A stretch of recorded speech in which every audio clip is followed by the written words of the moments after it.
This thing that is happening between the US and China right now, right? Do they present opportunities for, countries, particularly in this part of the world? If the trade tension were to really, really deteriorate, and most people would think that it's not going to be something that's a flash in the pan, right? It's just going to be a long, drawn process.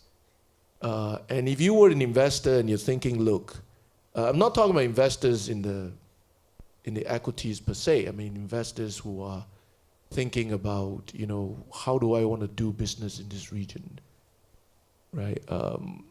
Which country and particularly which sectors do you think are there any opportunities, if at all, or if this thing is just going to drag on, we're all doomed for the next 5 years?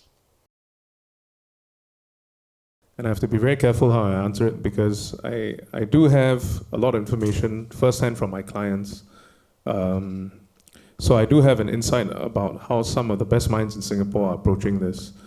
When this whole thing started, and let me just frame the industry, and I'm talking mainly about the manufacturing sector, which has been affected somewhat.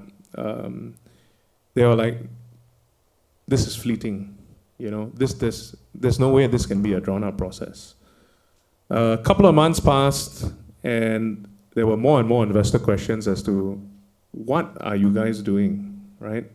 You look at what some of the manufacturing companies have done. Some have said, we're doing nothing. China's supply chain is very, very important to the manufacture of several items, like, for example, your Apple iPhone, whatever you want to call it. So there's no way we can get out of China. Fast forward 6 months, suddenly the board of directors has said, find an option. Several companies have already moved to Vietnam, Thailand, Malaysia. So Southeast Asia, I feel, has already started and will continue to see the shift in manufacturing going out of China into these regions. Of course, that poses a whole lot of different questions. Like, for example, if you move your manufacturing base into Vietnam, you're going to have because the population of Vietnam is limited. I mean, it's large, but limited when compared to China. You're going to have a very large explosion in wages also, so that will pose another problem. But right now, people are really looking at Vietnam and the supply chain over there, and I think companies with exposure to that space or who are already incumbents, I think will stand to benefit. I can share with you my visits to the regional countries.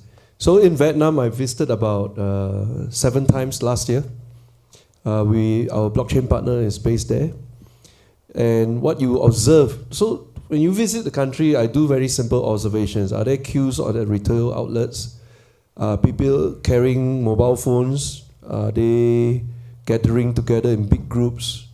Little telltale signs, right? So you go to Vietnam, and the place that you go to is this place called Riviera Hotel. In front there's called a big boardwalk. It's a booming population. Oh my God, there's so many young guys out there carrying mobile phones. Everywhere is just like so much traffic. And the telltale signs are VCs are beginning to set up funds in Vietnam. They are looking at that as a next boom. So that's for Vietnam. Then you go to Cambodia. The big talk about Cambodia is property. Everyone is speculating on properties, and public companies from Singapore, those who are first mover, already went there. They flip a few times, they make easy money.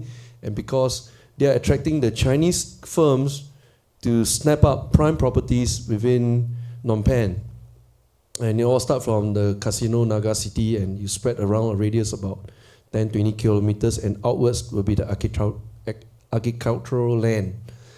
And if you trace back the history of Cambodia, you read about Khmer Rouge, you don't see old folks around, all got slaughtered already.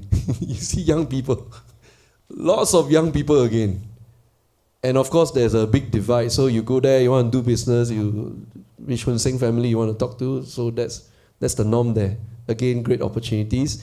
And one of the most profitable opportunity in Vietnam is online gaming casino license between Thai border and Cambodia border. Tons of them are lining up there, gambling business. So from gambling business, you should read about Tron, the very exciting blockchain today. The founder of Tron, Justin Sun, below 30 years old, multi-billionaire. He has convinced the blockchain community, use my mainnet. So the lingo for blockchain is, you have the standard Bitcoin blockchain and the Ethereum blockchain and the NAM, Neo, Nebulous, and then you have the Tron mainnet, right? The mainnet adoption by blockchain developers went through the roof. Why? They did one thing. They attracted all the casino gambling sites to deploy on their Tron mainnet. Boom. Their traffic beat Ethereum. Just one move. Then the next thing they're going to do is they're going to go to pornography because they realize a lot of people love to surf pornographic websites. So these guys are really, they're hacker mind, If you talk to any Singaporean, do casino cannot, pornography cannot. But this guy is below 30 years old, he's setting a benchmark. Cambodia, you move to Thailand. Thailand stock market is hot. So the likes of Maybank, the local brokerage houses start to go up there because there's a hot stock market going on there. Then you look at Philippines. Philippines started the regulation on STO, security token offering. There are right now 16 firms who got the license in Philippines. It's booming. Then you look at Indonesia, you have Gojek. Gojek just landed in Singapore last month, here to compete with Grab. So much things happening. I mean, we are in the most exciting time of our era, man. But the challenge is you need to go out there. So I went to China, tried to do some business, and we were like, wow, 他们太牛了. 牛逼, the language 牛逼, everything. I mean, the way they work, you try to bring that to Singapore, MOM will come after you. Wow, your guys must have work-life balance. In China, no such thing as work-life balance, They boom means all the way, and that's how they do business. They are very hungry. So bringing context back to Singapore, maybe you'd like to ask is, are we too comfortable? Because there's so much opportunities out there. But Singapore is a great place to raise money because we are rich. There's simple truth in that. That's the reason why we are ranked number 1 for most funds raised by ICO projects in the year 2018. Many of them set up a Singapore Private Limited, deploy their blockchain project out of Singapore and use our brand name. Does the government know? Of course they know. So much money movement around. They can see all this happening, right?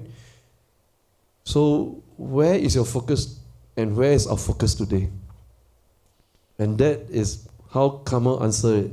What is your interest? Go and find an area that you're interested in. You'll find a lot of these opportunities that we shared in today's panel.